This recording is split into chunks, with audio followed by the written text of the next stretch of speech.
222페이지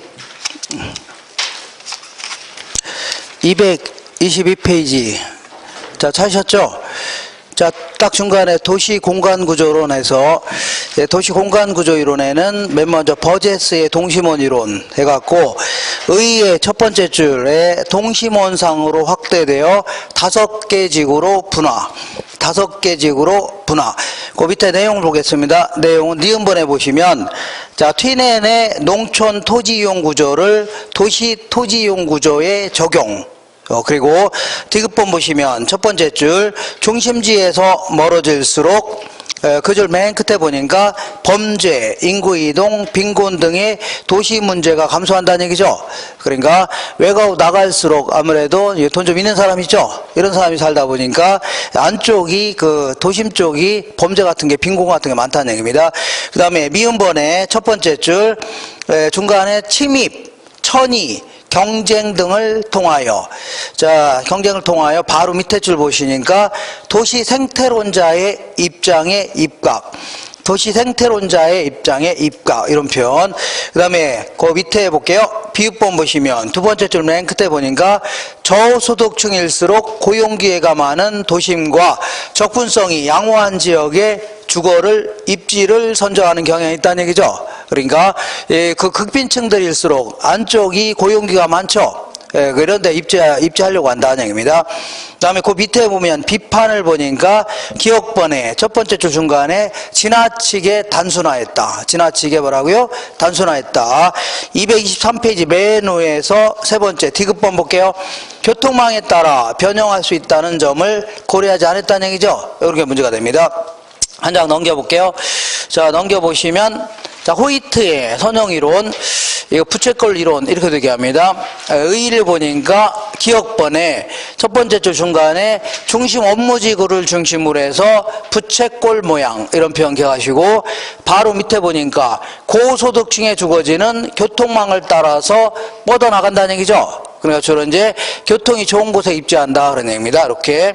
그리고 그 내용을 보니까 니은번 해볼게요. 니은번에 주택 구입 능력이 높은 고소득층이 거주하는 고급 주택은 도심 지역과 접근성이 양호한 주요 교통 노선의 축에 가깝게 입지하고 그다음에 그 밑에 디귿번 볼게요. 저급 주택 지역은요 고급 주택 지역의 전혀 반대편이죠. 주거 환경 안 좋은데 이런 데 입지한다 이렇게 했던 겁니다. 그 밑에 비판 볼게요. A번에 첫 번째 줄 고급 주거지를 지나치게 강조했다. 뭘 강조했다고요? 고급 주거지 지나치게 강조했고 B번에 문화적, 사회적 토지용의 제한 요인을 고려하지 않았다는 얘기죠. 아까 같이 문화의 도시 뭐 이런 것도 성장할 수 있는데 이런 거 전혀 고려하지 않았다. 그래서 225페이지 맨 위에 해리스라는 사람하고 율만의 뭐라고요? 다핵심 이론이다. 그래서 다핵심 자, 그래서 의의를 보시면 자, 두 번째 줄 도시는 복수의 핵심 주변에서 발달. 자, 그래서 그 밑에 내용을 보겠습니다. 내용에 리을번에 보니까 중간에 동종활동의 집적이익 추구를 위해 집적 지향성을 강조했다는 얘기죠. 같이 몰려있으려고 한다 그런 얘기입니다. 이렇게 그 외에는 다른 얘기를 안 써놨네요. 한 장 넘겨보겠습니다. 넘겨보시면 다차원 이론은 잠만 뭐 하던 사람이에요? 처질러 자던 사람, 처질러 자. 자, 이 사람이 얘기한 시몬스라는 사람이 얘기했는데, 이 사람은, 자, 의의를 보시면, 첫 번째 줄 중간에 선형이론, 자, 그다음 동심원 이론, 선형 이론, 다핵 이론, 요거를 두 번째 줄 맨 끝에 이들 각 이론을 종합하여 세 개의 차원에서 파악했다는 얘기죠. 세 개의 차원에서 파악했는데 네 번째 줄 맨 끝에 보니까 도시화 차원에서는 뭐라고요? 동심원 이론, 사회 계층 차원에서는요, 선형 이론, 그다음에 인종별 분류 차원에서는요, 다핵심 이론을 각각 적용하였다. 근데 이제 유배당의 이슈 이건 없네요. 뭐 없다고요? 유배당의 이슈 이건 좀 빠뜨렸네요. 자, 어쨌거나 오른쪽 보겠습니다. 오른쪽이 아니라 자, 다시 노트로 돌아올게요. 거기 54페이지 보시니까 54페이지 경제 기반 뭐 이론 뭐 이런 게 있는데 이거 좀 알아볼게요. 요거는 이제 어떤 그 고용인구의 변화가 부동산 수요에 어떤 영향을 미칠 수 있냐 이런 걸 주로 파악하고자 하는 건데 우리 교재에는 206페이지에 있습니다. 몇 페이지라고요? 206페이지 있는데, 일단 용어를 정리해 볼게요. 용어를 정리한다면 어떤 지역의 기반 산업이다 혹은 기반 활동이라는 것은, 자, 그 지역에서 생산한 물건을 내부에서 소비하기에는 남아 돈다는 얘기죠. 그래서 주로 외부에, 그 지역 외부로 갖다 파는 이러한 형태를요 기반 활동 해줍니다. 그 다음에 비기반 활동은요 내부에 소비하기에는 부족하다는 얘기죠. 그래서 주로 외부에서 수입에다가 쓰는 형태, 이런 형태를요 비기반 활동 혹은요 비기반 산업 해줍니다. 자, 그래서 무슨 얘기냐면 여기서 수출이라는 것은 뭐 외국에 갖다가 판다 뭐 그런 얘기가 아니라 그 지역 외부에 갖다가 파는 걸요 뭐 수출이다 이렇게 표현하는 겁니다. 라고요. 수출이다 이렇게 하니까 그런 줄 아시고, 자, 어떤 지역에 있다고 치울게요. 어떤 지역이 있는데, 자, 여기가 뭐가 있냐면 울산이 있습니다. 울산 지역이 이따 시작. 자, 울산에는 뭐가 있냐면, 울산에는 현대중공업이죠. 이렇게 해서 배 만드는 공장, 이런 것도 있고, 그 다음에 또 뭐가 있냐면, 현대자동차 있죠. 요 공장도 여기 들어와 있습니다. 자, 여기도 있고, 충남 아산에도 있고, 뭐 전주, 뭐 이런 데도 있는데, 어쨌거나 울산에는 현대자동차 공장이 있죠. 5개 정도의 공장을 운영하고 있습니다. 여기에 몇 개라고요? 5개의 공장 시설 쭉 운영하고 있는데, 자, 여기에는 아무래도 자동차 만들어서 자체에서만 소비하나요? 아니겠죠. 거의 대부분 다 외부에 갖다 팔 겁니다. 그래서 이 지역은 평균적으로 봤을 때, 자, 요걸 뭐라고요? 자동차 산업이 기반 산업이다 그런 얘기입니다. 무슨 산업이라고요?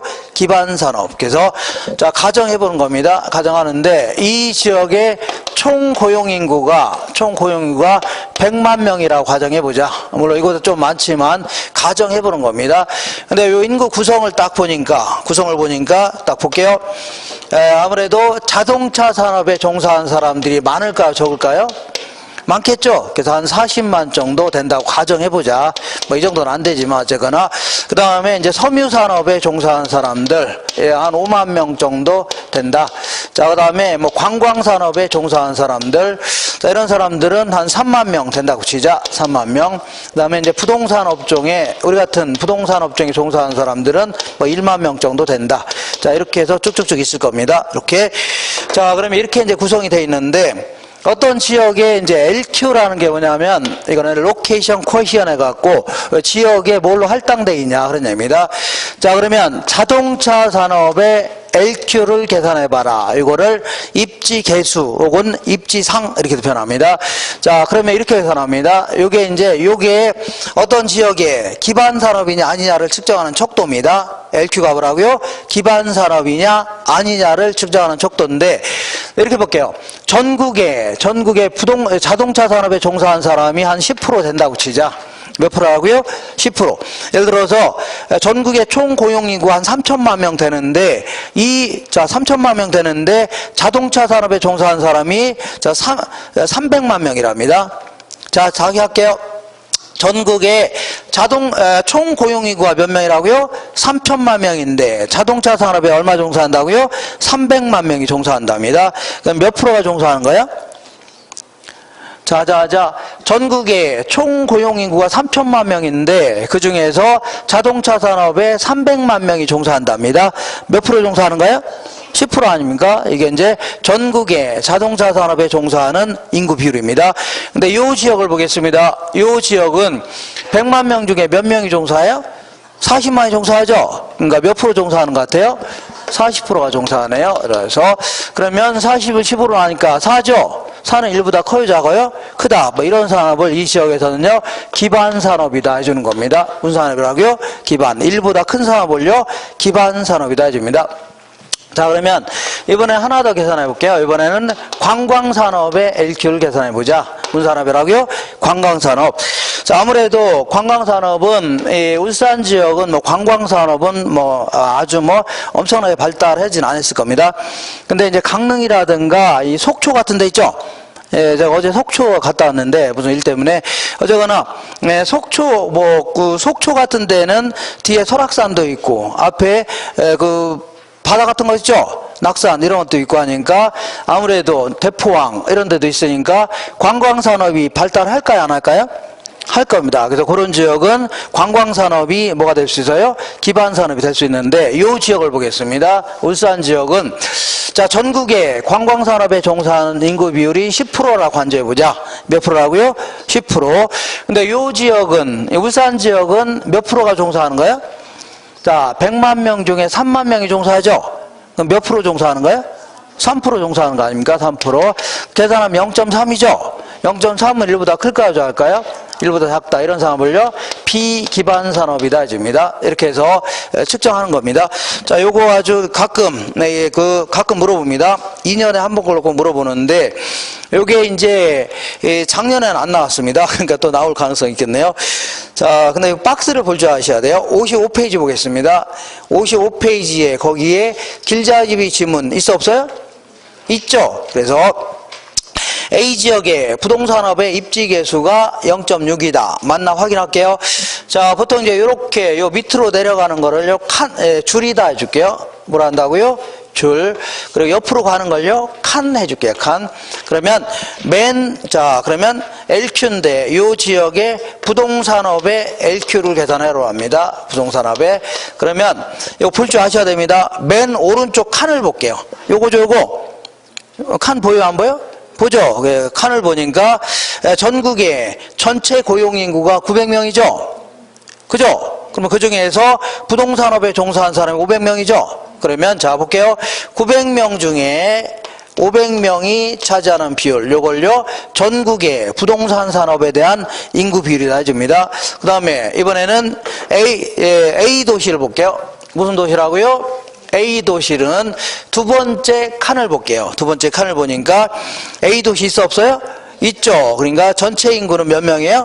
300명인데 그 중에서 부동산업에 종사한 사람이 100명이죠. 그러면 300명 중에 몇 명이 종사한다고요? 100명이 종사하네요. 이거 계산하면 0.6이 될 겁니다. 자, 그러면 여기까지 물어볼 수도 있고, 그리고 더 나아가서 요거는 기반 산업이에요? 비기반 산업이에요? 자, 1보다 클 경우는 기반 산업, 1보다 작을 경우는요, 비기반 산업이라고 했죠. 그러니까 비기반 산업이다. 그런 얘기입니다. 이렇게 해서 여기까지 답할 수 있어야 됩니다. 이렇게. 자, 그 다음에 이번에는 왼쪽 다시 올게요. 오른쪽이네요. 55페이지 맨 위에 경제 기반 승수 모형이다 해갖고, 이건 또 뭐냐면, 자, 만약에 요 지역에, 자, 울산에 지금 자동차 공장이 몇 개 있다고요?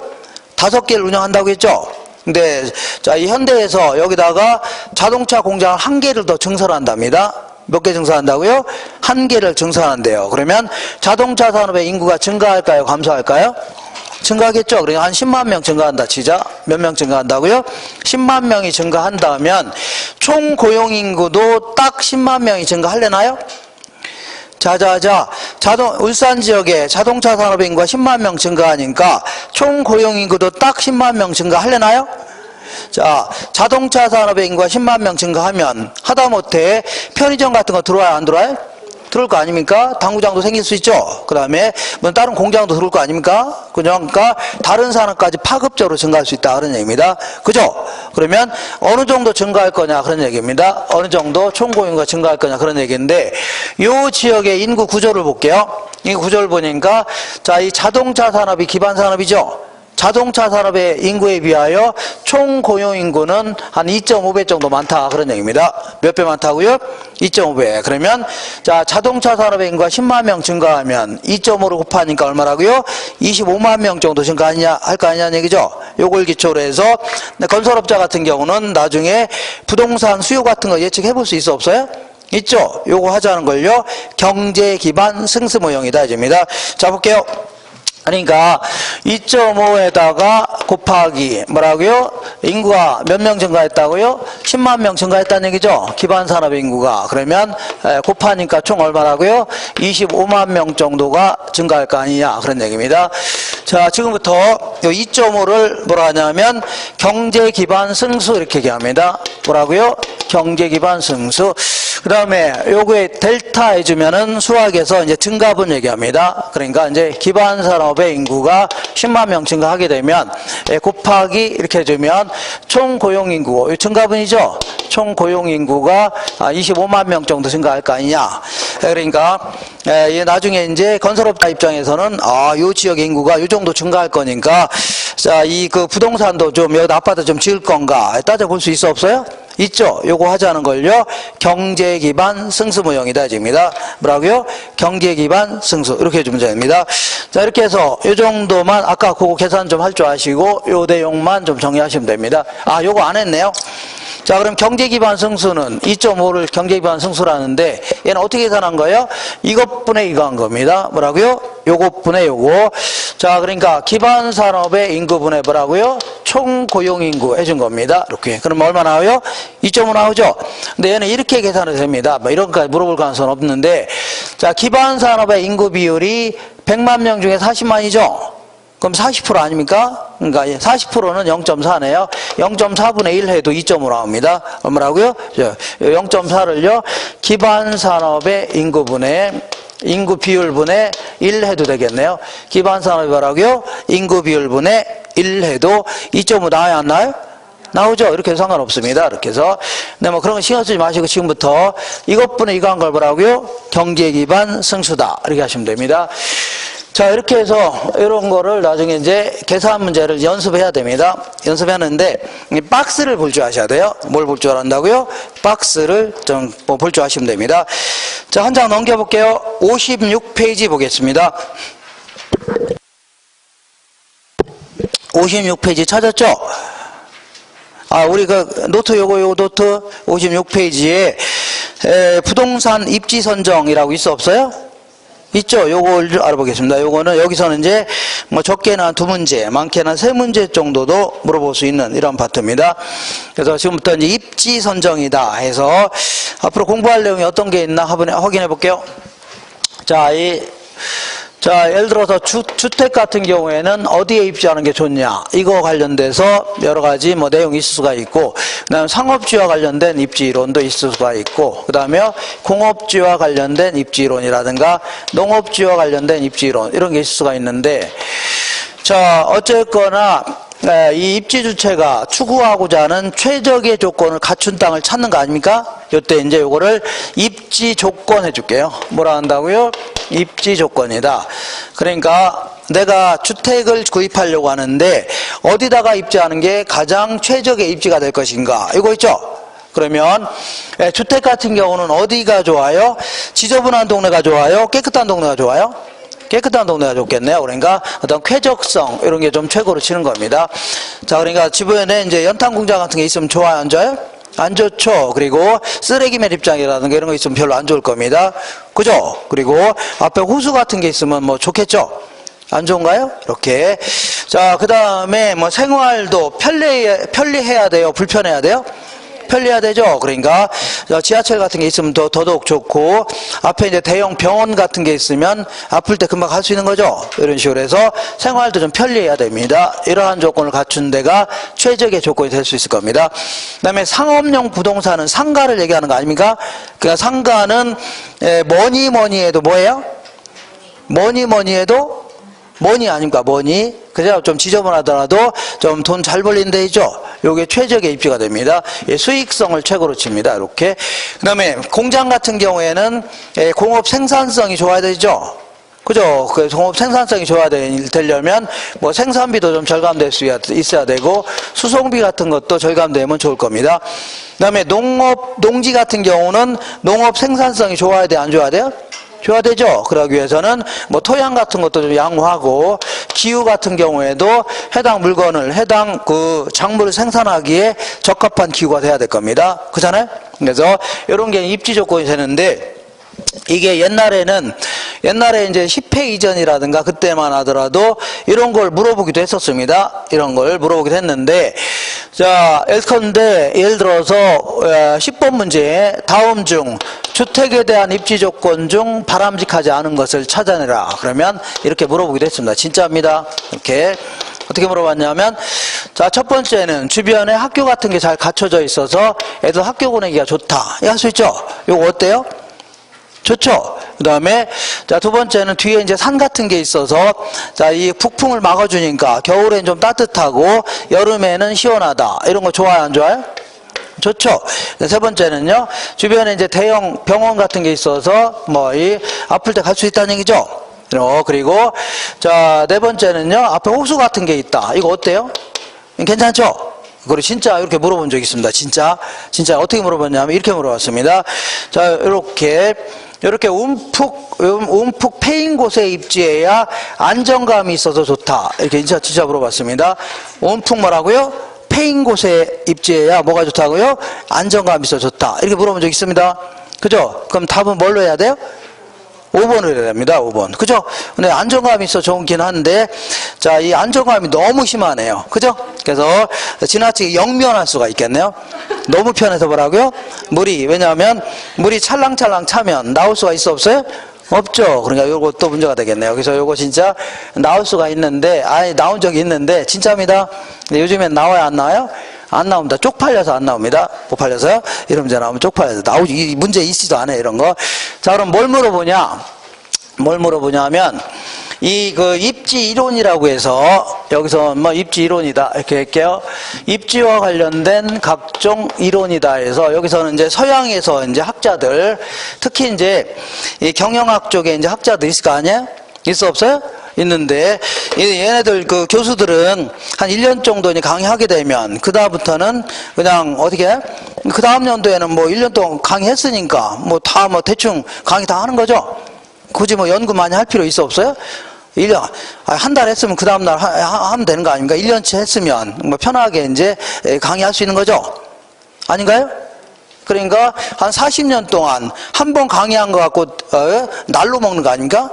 40년 강의한 걸 가지고, 1년 강의한 거 가지고 몇 년이요? 40년 동안 헤쳐먹는 거 아닙니까? 그러니까 아무래도 학교 입장에서는 기분 좋아요, 안 좋아요? 맨날 날로 먹고 월급도 계속 올라가고 하니까 기분 나쁘니까 자꾸 이제 논문을 제출해라 할 거 아닙니까? 그죠? 근데 논문을 제출하는데 문제는 논문을 우리가 딱 보는 순간 에이 별것도 아니네, 아무것도 아니네, 그러면 그분 입장에서는 기분 좋아요, 안 좋아요?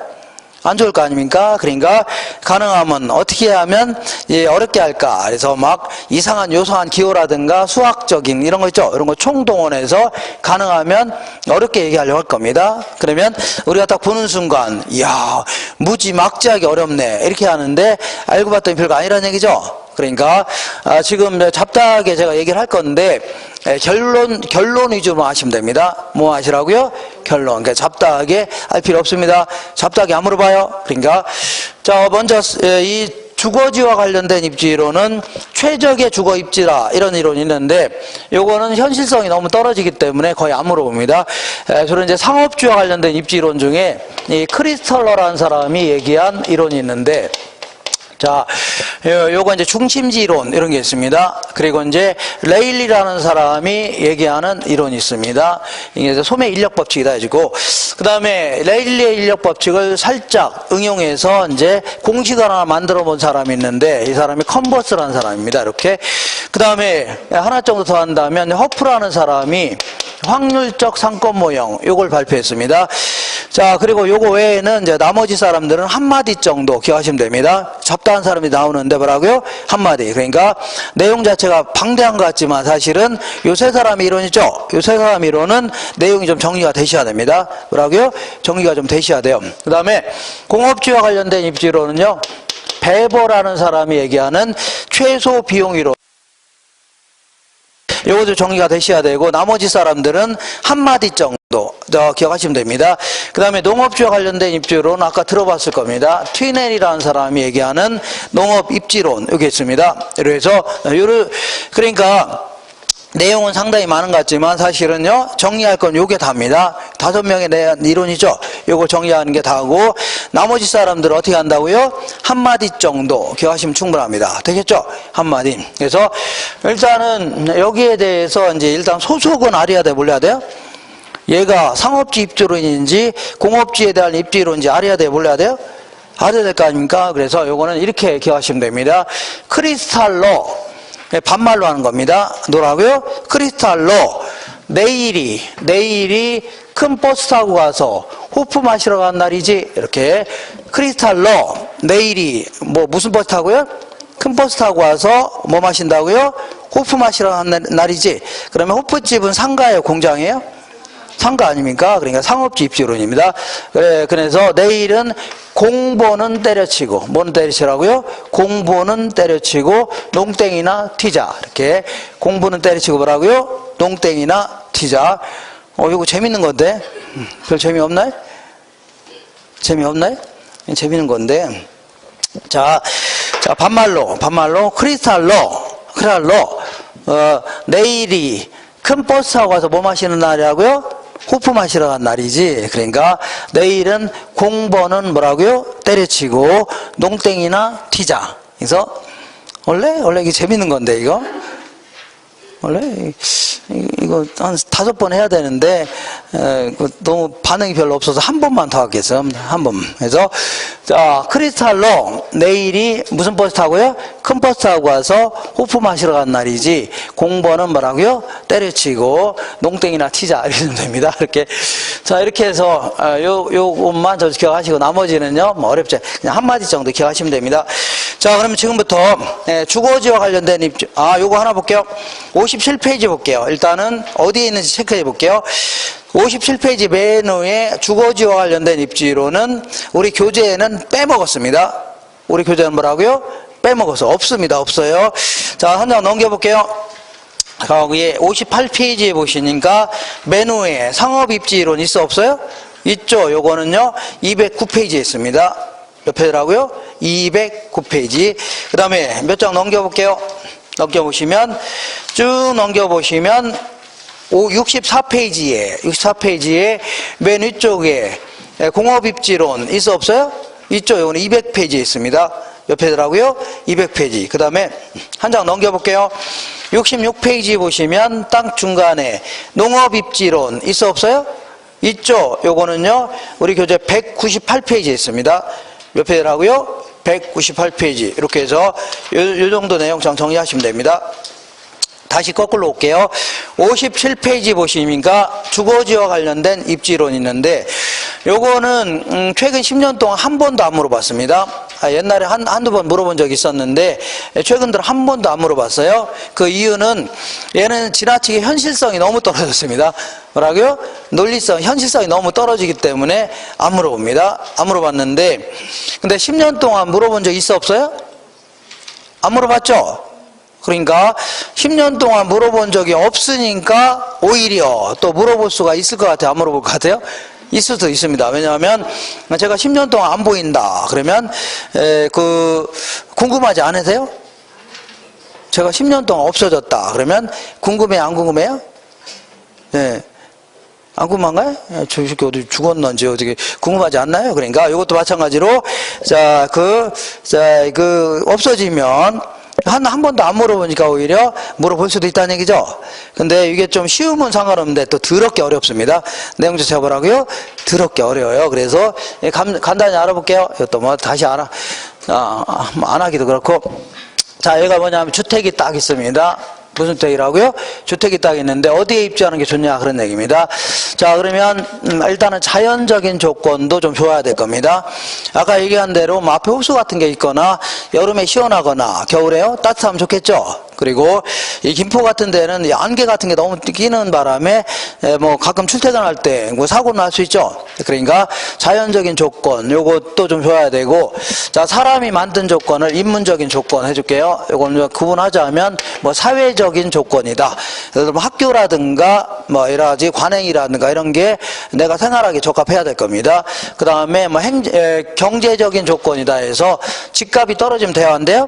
안 되겠죠. 집값 좀 올라갈 수 있는 지역. 그 다음에 이제 행정적인 조건이다 해서 지나치게 규제 같은 거 많으면 돼야 한대요? 안 좋죠. 재산세 좀 싸고 이런 게 좋을 겁니다. 근데 여러 가지 요건을 다 고려해서 가장 마음에 드는 곳에 입지해야 되겠죠. 이렇게.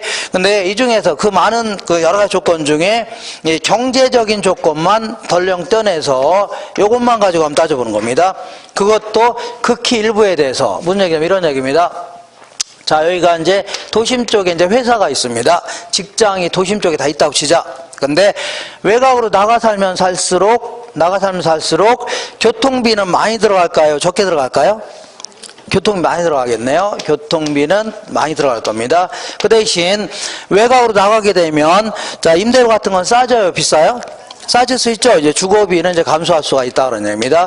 그러면 이 덜렁, 이 두 가지 비용만 덜렁 가지고 비용이 가장 적게 드는 지점 있죠. 요것이 최적의 입지다 이렇게 하는 겁니다. 그러니까 상당히 이제 불안전한 이론입니다. 상당히. 자, 그래도 뭐 나오지 말라는 법은 없으니까 이렇게 해볼게요. 이렇게 좀 약간 좀 까탈스럽습니다. 자, 얘는요 총 교통비 해줄게요. 무슨 교통비라고요? 총 교통비인데 이건 외곽으로 나갈수록 자, 얘는 아직도 여기 있네요. 뭔가 있어요. 얘는 뭐 아직도 여기 있습니까? 자, 이 교통비는 외곽으로 나갈수록 교통비는 증가할까요? 감소할까요? 증가하죠? 증가하는데 이렇게 비례적으로 증가하는 게 아니라 상당히 커브를 그리면서 증가합니다. 이렇게. 왜 이런 형태가 되냐면 우리 이제 도심 쪽 같은 경우는 교통이 혼잡해요? 혼잡하지 않아요? 혼잡하죠? 그러니까 좀 안으로 들어가면 교통비가 크게 절감되는데 좀 나가게 되면요 크게 들어갈 수 있다는 얘기죠. 근데 이 아주 변두리 같은 경우는 교통이 혼잡해요? 혼잡하지 않아요? 안 하니까 그냥 나가나 들어오나 별 차이가 있어 없어요? 없다는 얘기입니다. 그잖아요? 이렇게. 자, 지금부터 그것 때문에 이렇게 그려지는 겁니다. 자, 지금부터 한계라는 개념을 쓸 건데 한계라는 개념은 추가란, 경제학에서는 뭐라고요? 추가라는 뜻입니다. 뭐라고요? 추가. 그래서 내가 10층짜리 건물 갖고 있는데 여기서 한 층 더 건물을 올리게 되면 비용이 들어가요? 안 들어가요? 들어가죠. 이걸요 한계 비용 해줄게요. 그 다음에 요거 갖다 팔면은 돈이 돼요? 안 돼요? 되죠. 이걸요 한계 수익이다. 이런 식으로 추가적인 비용, 추가적인 수익을 뭐라고요? 한계라는 표현을 쓰는 겁니다. 되겠죠? 그러면 똑같은 논리로 잡을게요. 자, 이 도심 한복판에 살다가 1km 나가 산다고 치자. 나가 살면 교통비는 증가해 감소해? 증가하죠? 이만큼 증가했네요. 이만큼. 요걸요 한계 교통비용이다. 1km 나감에 따라서 증가되는 교통비. 또 여기 살다가 1km 나가 살다 칠게요. 그러니까 교통비 이만큼 증가해요? 감소해요? 증가하죠? 그러니까 요걸 나가니까 이만큼 증가했죠? 이걸요 한계 교통비용. 또 나가 사니까 이만큼 증가했죠? 뭐라고요? 한계 교통비용. 또 나가니까 이만큼 증가했죠? 뭐라고요? 한계 교통비용이다.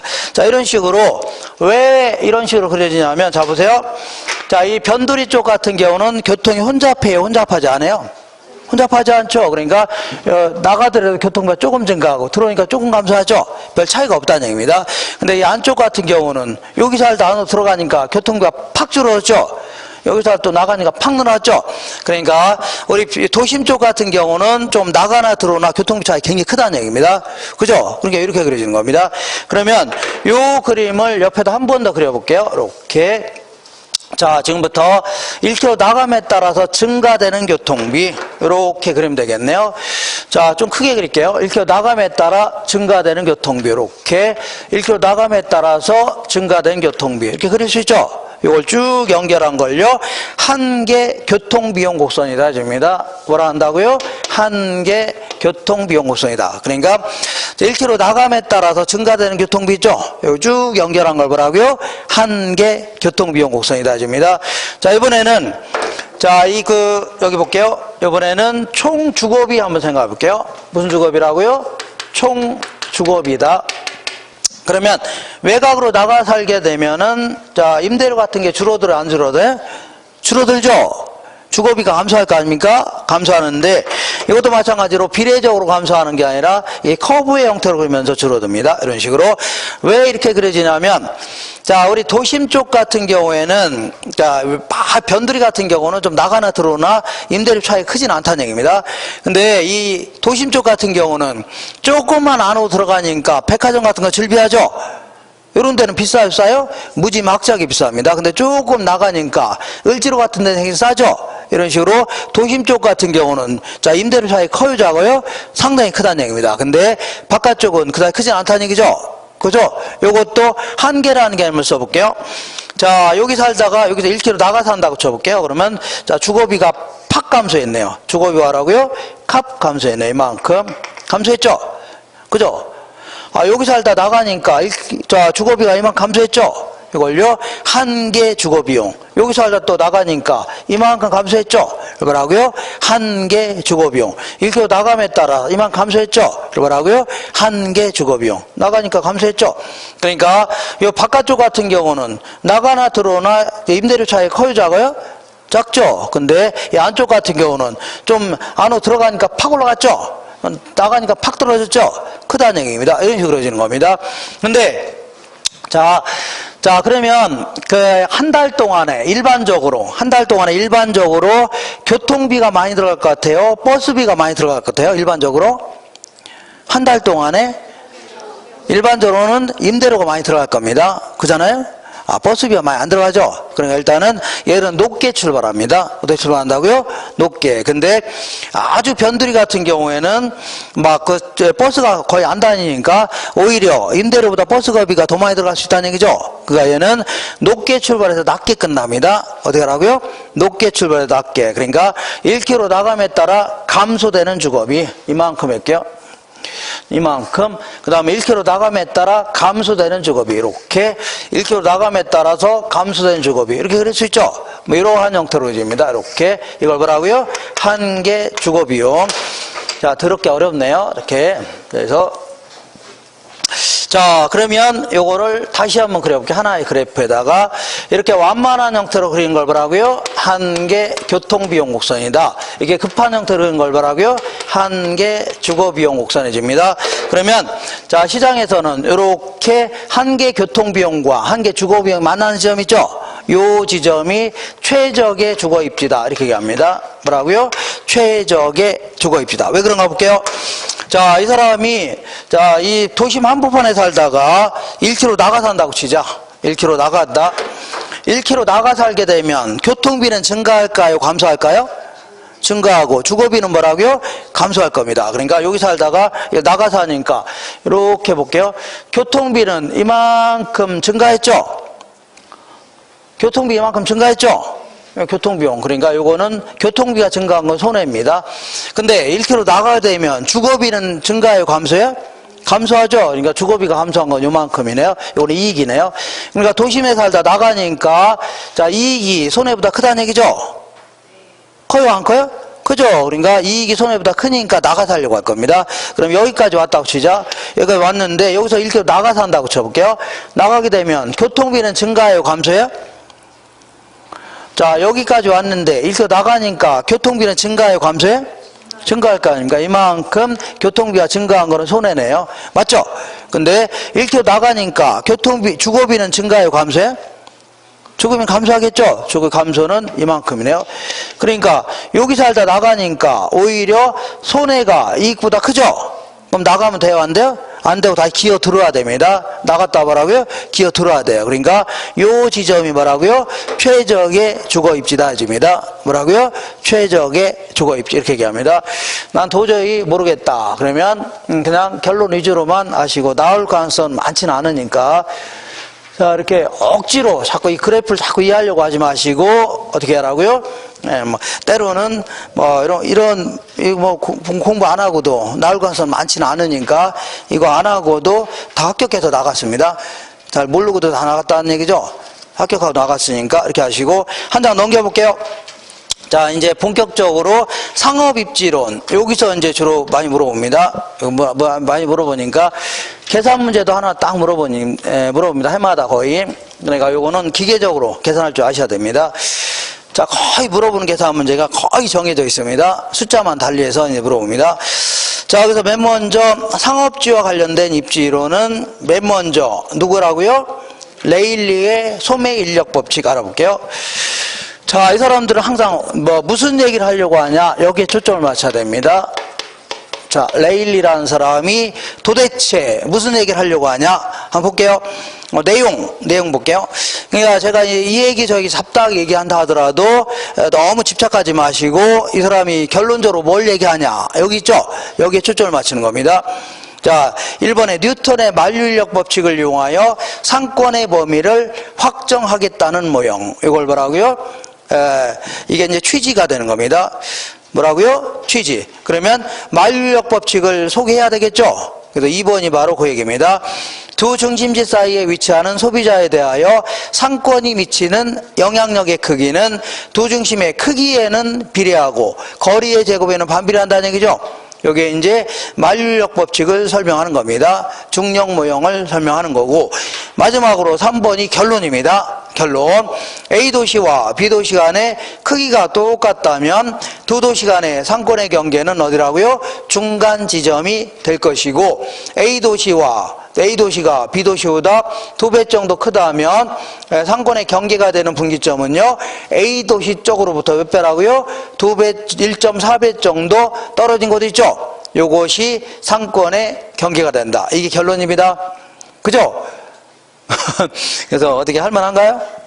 그러니까 요거 가지고 지금부터 얘기하는 것은 너는 떠들어라. 이렇게 하라고요. 너는 떠들어라. 나는 결론만 알고 있겠다. 그리고 나중에 계산 문제는 항상 나오는 게 똑같습니다. 이거 아시면 돼요. 되셨죠? 그래서 만류인력은 모든 만물이 가지고 있는 서로 당기는 힘, 이런 거라고요. 만류인력이다. 이집니다. 여기서 모든 만물은 생명체가 될 수도 있고 무생명이 될 수 있는 겁니다. 그러면 나도 이제 물체 아닙니까? 그리고 지구도 물체 아니에요? 물체죠? 그러니까 지구가 나를 당기는 힘도 있고 내가 지구를 당기는 힘이 있어 없어요? 자자자, 지구가 나를 당기는 힘도 있고 내가 지구를 당기는 힘이 있어 없어요? 모든 만물은 서로 당기는 힘이 있다고 했죠? 나도 당기는 힘이 있다는 얘기입니다. 근데 지구가 나를 당기는 힘이 어마어마하게 크다는 얘기죠? 그러니까 우리가 지구에서 걸어 다니는 거 아닙니까? 그죠? 이런 거 놓으면 밑으로 떨어져 안 떨어져? 예, 지구가 당기는 힘이 워낙 크니까 그런 겁니다. 그죠? 그럼 내가 만약에 점프를 했는데 내가 당기는 힘이 더 크다. 그러면 내가 하늘로 점프하면 지구가 따라야 안 따라야 돼요? 따라야 될 거 아닙니까? 근데 원해하기 내가 당기는 힘이 작으니까 그냥 안 따라오는 거죠. 그잖아요? 그래서 이 뉴턴이라는 사람은 이제 1642년도인가 그때 태어난 사람인데 저랑은 전혀 반대의 사람 있죠? 이런 사람 태어난 겁니다. 누구라고요? 저랑은 전혀 반대의 사람.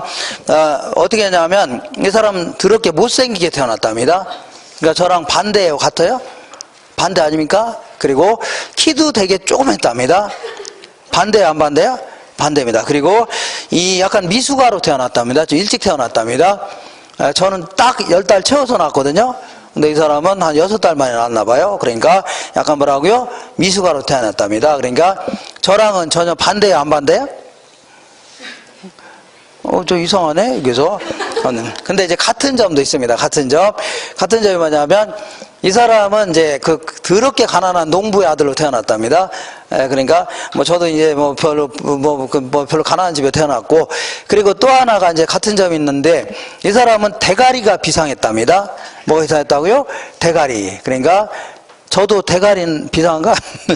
아닌가? 에이, 말 같지 않은 소리 했네요. 어쨌거나 대가리가 비상해갖고 이 사람이 이제 영국의 이제 명문대학인 캠브리지 대학에 들어간 겁니다. 그죠? 거기에 이제 들어갔는데, 1660년도에 이 사람이 이제 캠브리지 대학교 다니면서 다니고 있었는데, 그 당시에 이제 흑사병 있죠? 페스트라고 하는데 주위에 벼룩으로 이제 옮기는 병 있잖아요. 이 질병이 발발한 겁니다. 요것 때문에 13세기에 이미 2천만 명 가까이 사망한 겁니다. 또다시 영국에서 창궐을 한 겁니다. 그잖아요? 그러니까 학교에서는 계속 이제 전염병이 막 도지니까 뭐란 거예요? 휴학을 한 겁니다. 휴학이 아니라 뭐라고요? 휴교를 한 겁니다. 휴교. 그래서 그러다 보니까 이 사람이 갈 데가 있어 없어요? 갈 데가 없죠. 키도 크고 막 멋있게 생기고 했으면 여자친구라도 많을 텐데 그런 것도 아니라는 얘기죠. 갈 데가 없고 하니까 결국 이제 시골에 온 겁니다. 시골에 와서 이 사람의 흥미가 뭐냐면 유일한 취미가 책을 보는 게 취미입니다. 뭐라고요? 책을 보는 게. 그러니까 흥미가 이제 뭐냐면 이렇게 이 사람이 이제 사과나무 어디 갔어요? 사과나무가 이렇게 있다고 치자. 이 사과나무 이렇게 밑에서 여기서 이제 이렇게 책을 이렇게 보는 게 취미였습니다. 이렇게 책 보고 있어요, 없어요? 책 보고 있잖아요. 이렇게. 이게 이제 흥미인데, 자, 어느 날 책을 딱 보고 있는데, 이 사과가 한 놈이 딱 떨어지면서 맞박을 때렸다는 얘기죠. 사과가 딱 떨어지면서 어디 때렸어요? 맞박을 딱 때린 겁니다. 그죠? 그러면, 이거 저 같은 사람은, 뭐야, 웬 떡이야 하면서 뭐라고요? 닦아서 아삭아삭 씹어 먹었을 겁니다. 그렇지 않아요? 아닌가요? 그리고 이렇게 생각할 수는 있을 겁니다. 아니, 왜 사과가 밑으로 떨어지냐? 위로 올라가지 않고 왜 밑으로 떨어질까? 요 정도는 뭐 생각할 수도 있을 겁니다. 그죠? 왜 위로 안 올라가고 밑으로 떨어지나? 근데 뉴턴의 위대함은 여기서부터 나온 겁니다. 뭐냐면 이게 이제 8월에 이제 저녁 때인데 이 빛바랜 달이 있죠? 빛바랜 달은 왜 지구에 안 떨어져 있고 둥둥 떠 있냐 그런 얘기입니다. 하늘에 둥둥 떠 있냐. 사과가 떨어지면 걔도 떨어져야 될 거 아니냐는 얘기죠. 요걸 상당히 의심스러웠던 겁니다. 그죠? 이런 것들이 하나의 위대함이 여기서 나타나는 겁니다. 그래서 이 사람이 요 의심 때문에 다시 런던으로 돌아가서 한 30여 년의 연구 끝에 그 어떤 논문을 발표했던 거죠. 이게 바로 이제 중력 모형이다 입니다. 어쨌거나 뭐가 있냐면 지구가 딱 있습니다. 지구가 딱 있는데, 자, 이 천체에는 수억 개의 별들이 있을 겁니다. 이렇게 부딪힐 수도 있는 거죠. 그러면서 이제 때로 하나의 파편이 튕겨 나온 게 있는데, 요게 이제 달이라는 파편입니다. 달이 딱 이쪽으로 오다가 달이 쫙 이쪽으로 오고 있었는데, 이쯤에 오다 보니까 이게 달입니다. 이쯤에 오다 보니까 만약에 아무런 마찰이 없다. 지구하고 아무런 마찰이 없다면 지구를 통과해서 먼 우주로 직행했을 겁니다. 그렇잖아요? 근데 이쯤에 오니까 자, 이 지구가 달을 당기는 힘도 있고 달이 뭘 당겨요? 지구를 당기는 힘도 있다는 얘기죠. 그러면서 직행하다가 다시 지구를 돌기 시작했던 겁니다. 이렇게 뺑뺑뺑 돈다는 얘기죠. 이렇게 돌면서 만약에 달이 이쯤에 있다. 그러면 아무래도 지구를 많이 당기죠. 그러니까 자, 이게 밀물이 생기는 겁니다. 뭐가 생긴다고요? 밀물. 근데 만약에 달이 이쯤에 있다. 그러면 아무래도 달이 당기는 힘이 약해지겠죠. 그러면 이제 물이 빠져나가는 겁니다. 이걸 뭐라고요? 썰물이다. 이렇게 얘기하면서 결국은 중력 모형이라는 걸 발표했던 겁니다. 이렇게 이걸 약간 변형시켜서 자, 그러면 그냥 듣기만 하시면 됩니다. 듣기만. 자, 여기가 뭐가 있냐면 여기 A라는 물체가 있습니다. 뭐가 있다고요? A라는 물체가 있는데 또 다른 물체가 또 있습니다. 여기 또 다른 물체가 있다고 치자. C라는 물체. 그러면 얘를 당기는 힘이 있다는 얘기죠. 얘도 얘를 당기는 힘이 있고 얘가 얘를 당기는 힘이 있는데 얘가 얘를 당기는 힘은 이 물체의 크기에는 비례합니다. 뭐에 비례한다고요? 질량에는 비례하고 여기부터 여기까지 거리가 점점 멀어지면 당기는 힘이 약할까요? 많아질까요? 약해지겠죠. 근데 이거를 그 거리의 제곱에는 반비례한다. 뭐라고요? 거리의 제곱에는 반비례한다. 이렇게 해서 앞에 상수를 더 갖고 중력 모형을 발표했던 겁니다. 됐죠? 그러다 보니까 자, 다시 할게요. A라는 물체가 있고 또 다른 물체가 또 있다 치자. B라는 물체. 자, 그리고 여기 그 사이에 C라는 물체가 여기 있다고 치자. 여기 있으면 아무래도 A가 당기는 힘이 클 것 같아요? B가 당기는 힘이 클 것 같아요? A가 당기는 힘이 클 겁니다. 그러니까 이쪽에 가서 달라붙겠죠? 그럼 만약에 여기에 또 다른 물체가 있다. 그러면 아무래도 B가 당기는 힘이 클 겁니다. 그럼 어디에 달라붙어요? B에 가서 달라붙을 겁니다. 그러면 얘를 점점 옮겨볼게요. 점점 옮기다 보면 어느 점에 가서는 양쪽이 당기는 힘이 같을 수 있을까 없을까요? 같을 수 있죠. 그러면 이 점에 자꾸 머물려고 하겠네요.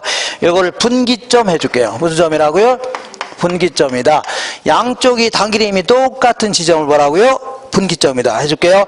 자, 그러면 여기까지 거리가 있고 이제 거리가 있을 텐데, 자, 먼저 이걸 도시라고 생각하자. 이건 A 도시, 얘는 뭐랄까요?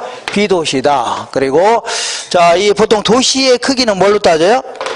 도시의 크기는 인구로 따지는 겁니다. 뭘로 따져요? 인구. 그래서 50만이 넘어가는 도시를 대도시 해줍니다. 남양주 같은 게 다 대도시입니다. 자, 그러니까 이 그 도시 인구를요, population A 해줄게요. A 도시 인구. 이걸 뭐라고요? population B다. 자, 그 다음에 여기까지 거리가 있을 텐데, 이 거리를 영어로 distance 해줄게요. A. 얘는 뭐라고요? distance B 해줄게요. 자, 그러면 그냥 듣기만 하라고 했죠? 듣기만 하시고. 자, 먼저 유인력. 유인력은 당기는 힘을 얘기합니다. 먼저 A 도시가 얘를 당기는 힘을 계산해 볼게요. 당기는 힘은 A 도시가 당기는 힘은 일단 도시의 크기에는 비례해요, 반비례요? 비례한다고 했죠? 이 물체의 크기에는 비례하듯이. 그러니까 도시의 크기는 인구가 되겠네요. A 도시의 인구. 맞죠? 그러니까 얘가 커지면 얘도 커지는 겁니다. 그 다음에 여기서부터 여기까지 거리의 제곱에는 반비례한다고 했죠? 그러니까 거리가 멀어지면 기하급수로 얘는 당기는 힘이 약해지는 겁니다. 이렇게. 이번에는 유인력. 자, B 도시가 얘를 당기는 힘을 계산해 볼게요. 당기는 힘은 일단 자, 이 도시의 크기에는 비례해요, 반비례요? 비례하죠? 여기 인구에는 비례하고 여기까지 거리의 제곱에는 반비례한다 그런 얘기입니다. 이렇게 요게 바로 B도시가 당기는 힘이 되는 겁니다. 그죠? 근데 이 분기점에서는 무슨 점이라고요? 분기점에서는 양쪽 도시가 당기는 힘이 같아요, 달라요?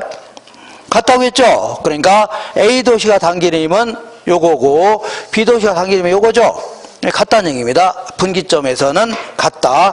자, 그러면 자, 적게요. DA의 제곱분의 PA가 A도시가 당기는 힘이고 DB의 제곱분의 PB는 뭐라고요? B도시가 당기는 힘이죠. 같다는 얘기입니다. 같다. 그러면 요거를 집에 가셔서 아드님한테 이렇게 바꿔놓으라고 해보세요. DA 대 DB는 이렇게 루트가 나옵니다. 루트가 나오니까 반가워요, 안 반가워요? 루트가 나오니까 안 반가워요? 우리는 루트가 나오니까 우리는 이렇게 얘기합니다. 재수 없다 해줍니다. 뭐가 없다고요? 재수 없다. 이런 거 하기 싫었는데 또 이런 게 왜 나와요? 나이 먹어갖고. 그죠? 어쨌거나 루트 P, B분의 PA 대 1 이렇게 됩니다. 다 필요 없고 이런 거 다 필요 없고 이거 다 필요 없고 다 필요 없고 제가 뭐라 하겠어요. 이런 거 다 필요 없다고 했잖아요. 이런 거 다 필요 없고 그냥 이것도 다 필요 없는 거다. 결론만 하시면 됩니다. 얘 대 얘는요 루트 P, B분의 PA 대 1 이렇게 됩니다. 자, 그러면 만약에 양쪽 도시가 크기가 똑같다고 치자. 둘 다 1000명, 여기도 1000명이라 치자. 그럼 루트 1000분의 1000이죠. 루트 1000분의 1000은 루트 1 아닙니까? 요거 대 1이 됩니다. 그러면 이제 루트를 어떻게 벗겨내야 되는데 어떻게 벗깁니까? 만약에 루트 9다. 그러면 이 안을 제곱의 형태로 바꿔놓으시면 됩니다. 뭐라고요? 제곱. 9는 뭐의 제곱이야? 3의 제곱이 됩니다. 그럼 이렇게 하면 얘랑 얘랑 없어지면서 3만 남아요. 하나 질문해 볼게요. 루트 25다. 그러면 뭐 같아요? 5의 제곱이 되겠네요. 5의 제곱. 그러니까 얘랑 얘랑 없어지니까 5만 남죠? 이렇게. 근데 루트 1은요, 제곱의 형태는 루트 1의 제곱은 그냥 1이죠? 그러니까 얘랑 얘랑 없어지니까 1대 1이 되는 겁니다. 그러니까 양쪽 도시의 크기가 똑같다면 상권의 경계는요, 딱 중간이 됩니다. 딱 어디라고요? 중간. 근데 만약에 A 도시의 인구는 2000명이고, 이 도시의 인구는 1000명이다. 그러면 2배 많다는 얘기죠? 2배 많으니까 루트 1000분의 2000이니까 루트 2가 되겠네요. 루트 2. 요거 바꿔놔야 되는데 이게 제곱의 형태로 바꾸기가 곤란하죠? 재무용 계산기로 계산해야 됩니다. 네, 뭐 그냥 암기하시면 되겠네요. 요거는요 1.4를 2번 곱하면 2가 됩니다. 뭐라고요? 1.4를 2번 곱하면 2가 돼요. 요게 1이 됩니다. 그럼 얘랑 얘랑 없어지니까 1.4 대 1 이렇게 됩니다. 자, 그러니까 자, A 도시가 B 도시보다 2배 정도 크다 하면 A 도시 쪽으로부터 몇 배라고요? 1.4배 떨어진 것도 있죠? 요것이 상권의 경계가 된다. 자, 지금까지 한 거를 다시 한번 읽어볼게요. 아까 한 거. 58페이지 맨 위에 레일리의 소매인력 법칙 찾았죠? 자, 먼저 뉴턴의 만류인력 법칙을 이용하여 상권의 범위를 확정하겠다. 이게 바로 일단 취지입니다.